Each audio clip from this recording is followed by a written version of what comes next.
అందరికీ నమస్కారం. ఈరోజు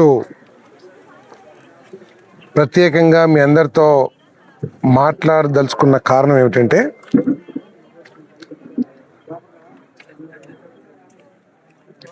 ఒక పెట్టుబడికి సంబంధించి ఈ ప్రాంతంలో ఒక సంస్థ 120 కోట్లు పెట్టుబడితో ఒక కర్మాగారాన్ని స్థాపించాలనే ఆలోచన ప్రతిపాదన ఏదైతే ఉందో దానికోసం కొంతమంది వ్యక్తులు, కొన్ని పార్టీ నాయకులు, 1-2 పత్రికలు అబద్ధాలను ప్రచారం చేయటానికి ప్రయత్నం చేస్తున్నాయి. దీంట్లో 2 విషయాలు. ఒకటి, ఆ సంస్థకు సంబంధించి ప్రతిపాదనలు ఏమిటి, దాంట్లో తప్పు ఏమిటో ప్రజలకి తెలియజేయటం కోసం నేను ఇక్కడికి వచ్చానని చెప్పేసి మనం చేస్తున్నాను. రెండోది, ఇప్పుడు ఏదో ఇల్లీగల్ క్వారింగ్ చేస్తున్నారు ఈ ప్రభుత్వంలో, మంత్రి గారుకో తెగ క్వారింగ్ చేస్తున్నారు అని చెప్పేసి వైఎస్ఆర్ కాంగ్రెస్ పార్టీ నాయకులు, మాజీ శాసనసభ్యులు, కొన్ని పత్రికలు మాట్లాడుతూ ఉన్నారు. దానికి సంబంధించిన వాస్తవాలు తెలియజేయడానికి ఇక్కడికి వచ్చాను నేను. ముందు, సిబిజీ ప్లాంట్ ఏదైతే Nitin Sai Constructions Private Limited ఇక్కడ ఏర్పాటు చేయాలనుకుందో దాన్ని వివాదం చేయటానికి వైఎస్ఆర్ కాంగ్రెస్ పార్టీ తీసుకుంటున్న కారణాలు ఏమిటంటే, ఒకటి, ఆ సంస్థ మేనేజింగ్ పార్ట్నరు, డైరెక్టరు నా కుమారుడు కావటం ఒకటి. 2, స్వతహాగా రాష్ట్రంలో వైఎస్ఆర్ కాంగ్రెస్ పార్టీ చేస్తున్న దౌర్భాగ్య రాజకీయాలు, వైఎస్ఆర్ కాంగ్రెస్ పార్టీ ఈ రాష్ట్రాన్ని 5 సంవత్సరాలు అధోగతి పాలు చేయటమే కాకుండా ప్రస్తుత 5 సంవత్సరాల్లో కూడా ఈ రాష్ట్రం అన్ని విధాలా నష్టపోవాలి, ఈ రాష్ట్రానికి కూటమి ప్రభుత్వంలో ఎటువంటి మేలు జరగకూడదు, ఎటువంటి పెట్టుబడులు రాకూడదు, పెట్టుబడిదారుల్ని భయపెట్టి వాళ్ళు ఈ రాష్ట్రం నుంచి పారిపోయేటట్టు చేసి ఆ పెట్టుబడుల ద్వారా కొన్ని లక్షల మందికి ఉద్యోగాలు ఇవ్వాలనే ఆలోచన ఏదైతే కూటమి ప్రభుత్వం చంద్రబాబు నాయుడు గారు చేస్తున్నారో ఆ ఆలోచనకి అడ్డుకట్ట వేయాలి అనే లక్ష్యంతో ఏదైతే పనిచేస్తుందో ఈ 2 కారణాలని చెప్పేసి నేను మనం చేస్తాను. సిబిజీ ప్లాంట్ అనేది నేనేదో రహస్యంగా ఎక్కడ లేని ఫ్యాక్టరీ నేను ఎక్కడ తీసుకురాలా.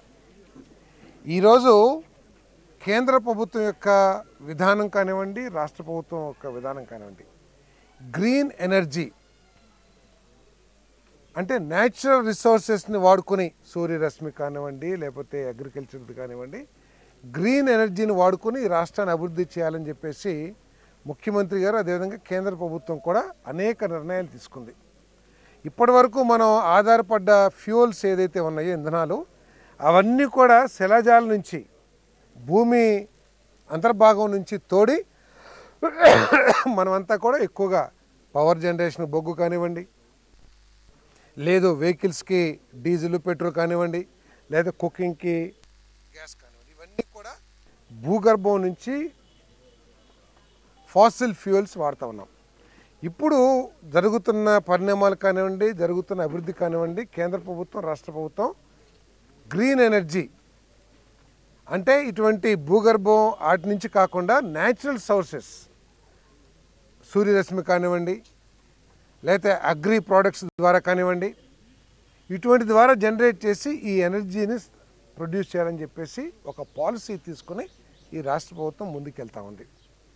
దాంట్లో క్లీన్ ఎనర్జీ పాలసీలో భాగంగా మొట్టమొదట్లో వచ్చిన ఫ్యాక్టరీస్లో సేమ్ నితిన్ సాయి కన్స్ట్రక్షన్స్ ఏదైతే పెడుతుందో అదే ప్రపోజల్ 500 యూనిట్లు. నితిన్ సాయి కన్స్ట్రక్షన్ పెట్టేది 1 యూనిట్ 20 టన్నులది. అటువంటి 500 యూనిట్లు అంటే 500 × 20 10,000 టన్నులు. రిలయన్స్ ఇండస్ట్రీస్ ఈ రాష్ట్రంలో 65,000 కోట్ల పెట్టుబడి పెడతా ఉంది. దాంట్లో కొన్ని 10ల సంఖ్యలో యూనిట్స్ కూడా ప్రారంభించింది. దాని తర్వాత నాకు తెలిసి మాది 2, 3 లేదా 4, 5 ఏదో యూనిట్స్. ఈ ఫ్యాక్టరీని రాష్ట్ర ప్రభుత్వం ఆమోదించిన క్లీన్ ఎనర్జీ పాలసీలో భాగంగా క్యాబినెట్ ఆమోదంతో మేము ఇక్కడ స్థలాన్ని ప్రభుత్వ ధర నిర్ణయించిన ధరకి మేము కొనటం జరిగింది, డబ్బులు కూడా కట్టి తీసుకుంటాం జరిగిందని చెప్పేసి నేను మనవి చేస్తాను. ఇది ఎక్కడైనా పెట్టచ్చు, మీరు అనొచ్చు ఇక్కడే ఎందుకు పెడుతున్నారండి అని చెప్పేసి, ఆగిరిపల్లిలో ఎందుకు పెడుతున్నారు మీరు అని చెప్పేసి అనొచ్చు. కారణం ఏమిటంటే అది మా సొంత ఊర్లోనో లేకపోతే ఇంకో నియోజకవర్గంలోనో ఎక్కడైనా పెట్టచ్చు. కానీ నేను దాంట్లో ఆలోచించింది 2 విషయాలు. ఒకటి, ఇక్కడ పెట్టుబడి పెట్టడం ద్వారా నా నియోజకవర్గానికి ఎంతో కొంత అభివృద్ధికి దోహదం చేస్తుంది. ఇక్కడ పెట్టుబడి పెట్టి ఫ్యాక్టరీ స్థాపించడం ద్వారా కొన్ని వందల మందికి, 100 మందికో 200 మందికో ఈ ప్రాంత ప్రజలకి, యువతకి ఉద్యోగ అవకాశాలు కల్పించవచ్చున్నది. వీటన్నిటితో పాటు ఏదైతే గ్యాస్ ఉత్పత్తి అవుతుందో ఆ గ్యాస్ని లారీల ద్వారా ట్రాన్స్పోర్ట్ చేయకోకుండా ఈ పక్కనే దాదాపు 2-3 కిలోమీటర్ల దూరంలో ఏదైతే GAIL gas authority of India limited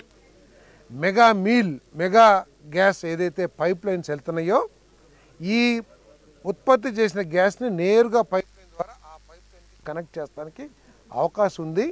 అది మేలు కూడా అని చెప్పేసి ఆగిరిపల్లిలో పెట్టాలని చెప్పేసి నేను నిర్ణయం తీసుకున్నానని చెప్పేసి నా కుమారుడికి సూచన చేశానని చెప్పేసి మనం చేస్తాను. ల్యాండ్ ఇచ్చినా లేదా ఇక్కడ 120 కోట్ల పెట్టుబడి పెడతా ఉన్నాం. మా కంపెనీయే దాదాపు 39 కోట్ల రూపాయలు ప్రమోటర్ తరపున లేకపోతే ఫ్రెండ్స్ అంతా ఈక్విటీ తరపున పెడుతున్నాం. 78 కోట్లు state bank of India loan sanction చేసింది. తర్వాత ఇదేదో ప్రాణాంతకం, పొల్యూషన్ అని చెప్పేసి రకరకాలుగా చేశారు. దీనికి ఆధారం ఏమిటంటే ఈ సిబిజీ కంప్రెస్డ్ బయోగ్యాస్కి ఈ సాంకేతికత ఆధారం ఏంటంటే, ముతక మాటలు చెప్తానికి, ఆవు కడుపులో జరిగే ఏదైతే జీర్ణ ప్రక్రియ ఉందో అది దీనికి ఆధారం అని చెప్పేసి మనం చేస్తున్నాం. ఏదైతే ఆవు గడ్డి మేసి పేడేస్తుంది, అప్పుడప్పుడు గ్యాస్ కూడా వదులుతూ ఉంటుంది. అంటే వ్యవసాయంగా చూసేవాళ్ళు తెలుస్తూ ఉంటారు. ఆ గ్యాస్కి చాలా టెక్నికల్గా చాలా విలువైన గ్యాస్. సో ఆ జీర్ణ ప్రక్రియ ఏదైతే ఉందో ఆ టెక్నాలజీ విధంగా కంప్రెస్డ్ బయోగ్యాస్. దీనికి ఏం వాడతామండి? దీనికి వాడేదంతా నేపియర్ గ్రాస్, తక్కువ నీటి వనరులతో పెరిగే గడ్డి మనం గేదెలకి ఏదైతే వేస్తామో ఆ నేపియర్ గ్రాస్. అదేవిధంగా మొక్కజొన్న కండ్లు విడిచేసినాక మనం తగలబెడతాం లేదా పారేస్తాం, దాన్ని వాడుకోవచ్చు. అదేవిధంగా ఆవు పేడ ఏదైతే ఉందో ఆవు పేడను కూడా మనం దీంట్లో వాడతాం. గడ్డి, ఎండుగడ్డి, వరిగడ్డిని కూడా మనం వాడచ్చు. సో దీని ద్వారా ఇక్కడ తర్వాత ప్రభుత్వ పాలసీ ప్రకారమే ఇది ఈ 20 టన్నుల యూనిట్ గ్యాస్ ఉత్పత్తికి దాదాపు 700 ఎకరాల భూమి కావాలి. దాన్ని కూడా ఏదో 800 ఎకరాల ప్రభుత్వం నాకు ఇచ్చేసిందని చెప్పేసి కూడా కొంతమంది ప్రచారం చేస్తున్నారు. 1 ఎకరం కూడా ఇవ్వలేదండి.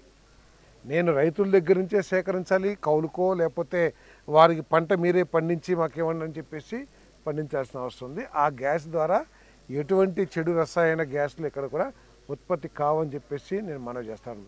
అందుకనే ఇక్కడ ఇదే ప్రచారం చేస్తాను. ఎందుకంటే వైసీపీ గొడ్డలి పార్టీ ఏదైతే ఉందో అన్నిటినీ నరికేస్తామే, ప్రజలకి మేలు ఏది జరిగినా కూడా దాన్ని నరకటమే ఉద్దేశంగా రౌడీల్ని, క్రిమినల్స్ని, దొంగల్ని ప్రోత్సహించే కార్యక్రమం ఏదైతే చేస్తుందో దాంట్లో భాగంగా వాళ్ళకి నేను ప్రచారం చేస్తాను ఉద్దేశంతో ఈ ప్రాంత రైతులు కూడా కొంతమందిని రిలయన్స్ ప్రారంభించిన యూనిట్స్ కూడా తీసుకెళ్ళాను నేను. ఏదో వాసన వస్తుంది, కంపు కొడుతుంది, రకరకాలుగా ప్రచారం చేశారు. అక్కడికి వెళ్తే ఎక్కడ కూడా వీళ్ళందరూ కూడా వెళ్ళొచ్చారు. పెద్దాపురం, అదేవిధంగా కంచిచర్ల దగ్గర, పరిటాల దగ్గర ఎక్కడా కూడా చెడు వాసన కానివ్వండి, లేదా ఎటువంటి నీరు వేస్ట్ వాటర్ రావటం కానీ ఎక్కడ కూడా లేదని చెప్పేసి నేను మనవి చేస్తాను. దీన్ని ఏదో ఈ నియోజకవర్గం అభివృద్ధిలో భాగంగా నేను ప్రయత్నం చేస్తున్నా. ఒకటి నా సొంతంగా పెట్టించాను. అదేవిధంగా కొంతమంది ఫ్యాక్టరీ నాకు తెలిసిన వాళ్ళు ఉంటే దాదాపు 200 కోట్లతో తుక్కునూరులో పెట్టిస్తున్నాం. ఇంకెవరైనా మిత్రులు ఎవరైనా వచ్చినా కూడా రండి మా నియోజకవర్గాన్ని తీసుకొస్తున్నాను ఈరోజు. వాళ్ళందరూ కూడా ఏంటి, నియోజకవర్గం అభివృద్ధి చెందితే యువకులకి ఉద్యోగ అవకాశాలు వస్తాయని చెప్పేసి మేము ప్రయత్నం చేస్తున్నాం.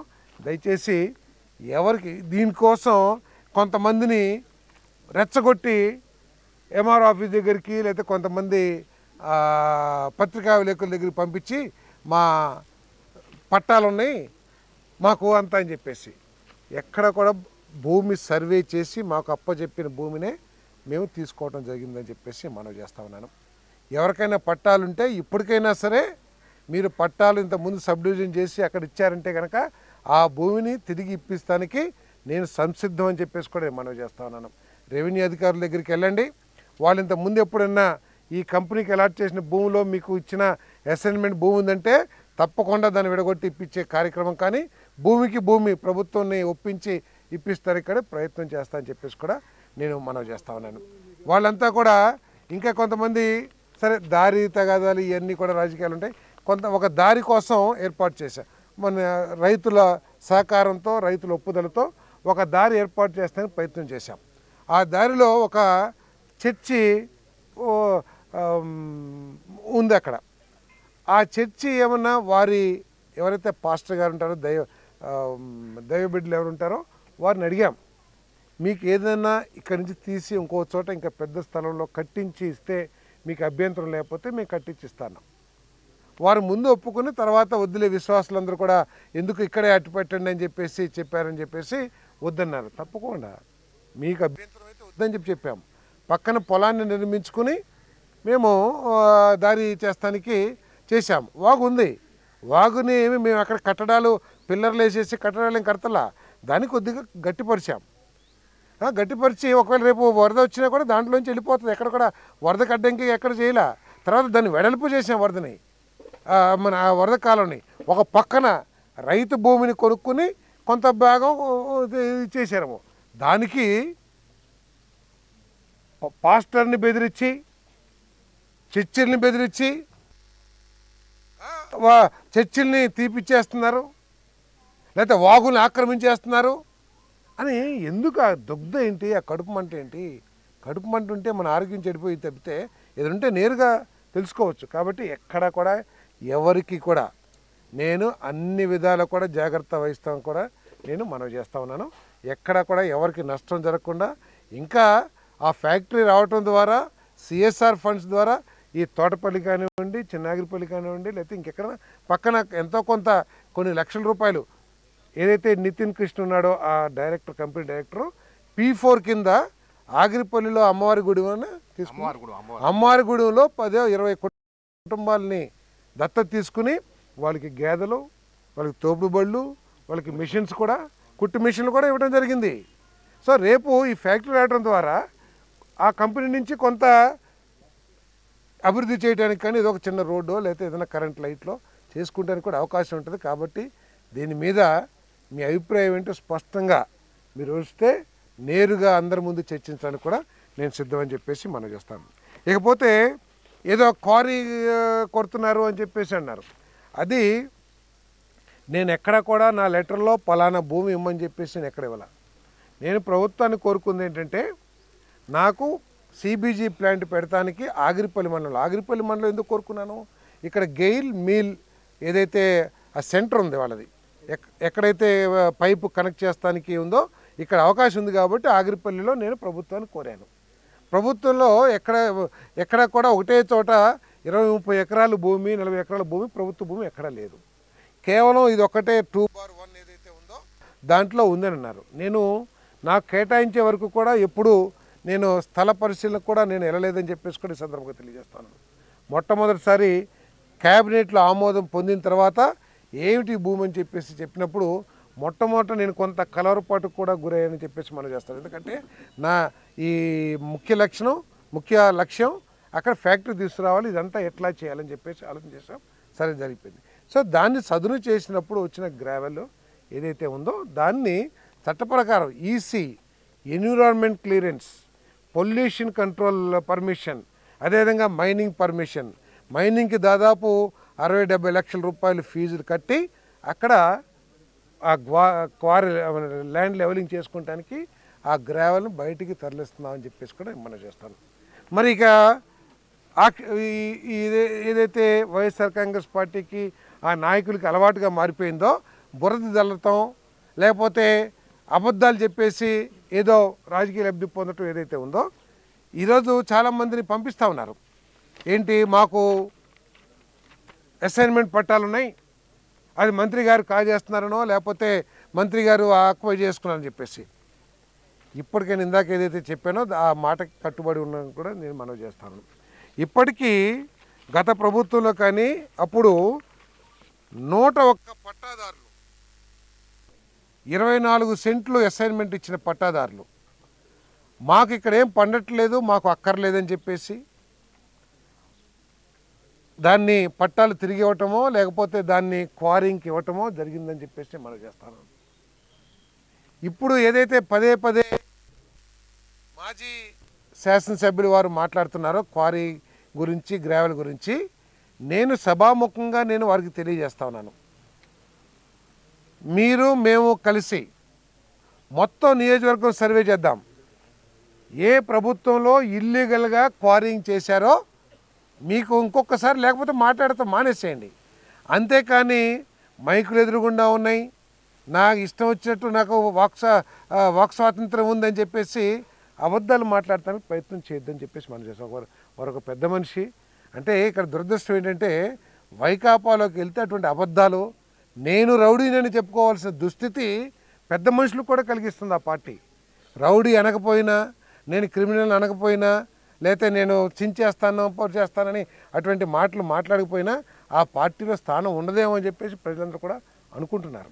కాబట్టి నేను చెప్తా ఉన్నాను, మీకు ఎక్కడైనా సరే ఈ ప్రభుత్వంలో ఇల్లీగల్ క్వారింగ్ జరుగుతుందంటే అడప ఒకటి రాత్రిపూట చిన్న చిన్న దొంగలు ఎవరన్నా చేసుకుంటుంటే దానికి బాధ్యత వహించం. మీకు ఏదైనా పెద్ద ఎత్తున ఇల్లీగల్ క్వారింగ్ జరుగుతుంటే చర్యలు తీసుకుంటానికి సిద్ధంగా ఉన్నాం. మీ ప్రభుత్వంలో ఎంత ఇల్లీగల్ క్వారింగ్ చేశారో మేము చెప్పడానికి ఇక్కడ సిద్ధంగా ఉన్నామని చెప్పేసి మనం చేస్తా ఉన్నాను. ఈరోజు మాట్లాడుతున్న మాజీ శాసనసభ్యులు వారు దీనికి సమాధానం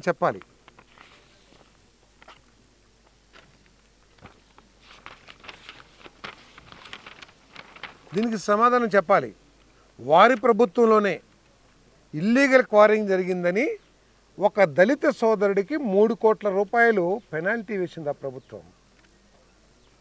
3 కోట్ల రూపాయలు ఇల్లీగల్ క్వారింగ్ చేశారని చెప్పేసి బాబురావు అనే ఒక దళిత సోదరుడికి 3 కోట్లు పెనాల్టీ వేశారు. అంటే ఆ ప్రభుత్వం దళితుల్ని ఏ విధంగా ఆయుధాలుగా వాడుకుంటుందో ప్రజలందరూ కూడా అర్థం చేసుకోవాలి. ప్రత్యేకంగా దళిత సోదరులు ఏ విధంగా దళితులను వాడుకోవడానికి ఆ ప్రభుత్వం ప్రయత్నం చేస్తున్నాం. 3 కోట్లు పెనాల్టీ వేశారు. దాని మీద అదే ప్రభుత్వం ఎంక్వైరీ చేసినప్పుడు ఆ బాబురావు గారు చెప్పారు ఏమని, వైడ్ రిఫరెన్స్ థర్డ్ సైటెడ్ అంటే ఒక లెటర్ ద్వారా రైటింగ్లో ఇచ్చినట్టున్నారు. Third cited Shri Kolaventi Baburao son of Samuel submitted his reply duly stating that as per the instruction of the MLA of the Nuzveedu he excavated and supplied the gravel అని చెప్పేసి ఏం చెప్పాడు, కోలవెంటి బాబురావు గారు ఏం చెప్పారంటే ఈ 3 కోట్ల పెనాల్టీకి ఎంక్వైరీ చేసినప్పుడు నేను ఆనాటి శాసనసభ్యుడు ఇన్స్ట్రక్షన్స్ ప్రకారం నేను అక్కడ మట్టి తవ్వాను అని చెప్పి స్పష్టంగా, ఇదేదో ఈ ప్రభుత్వం వారి మీద ఏదో అంటున్నారు కదా, ఏదో ఇది చేస్తున్నారు కాదు. వారి ప్రభుత్వంలో 18/4/2022 అది కూడా అదృష్టం దురదృష్టం నా పుట్టినరోజు నాడు Government of Andhra Pradesh Department of Mines and Geology ఇచ్చింది రిపోర్ట్. ఏం సమాధానం చెప్తారండి? ఇల్లీగల్ క్వారింగ్ మీరు చేస్తున్నారా, లేట్ చేస్తున్నారా? ఎవడన్నా ఇల్లీగల్ క్వారింగ్ చేస్తే కూడా నేను మాజీ శాసనసభ్యులు గారికి ఆపాదించాలని చెప్పేసి ప్రయత్నం చేయను.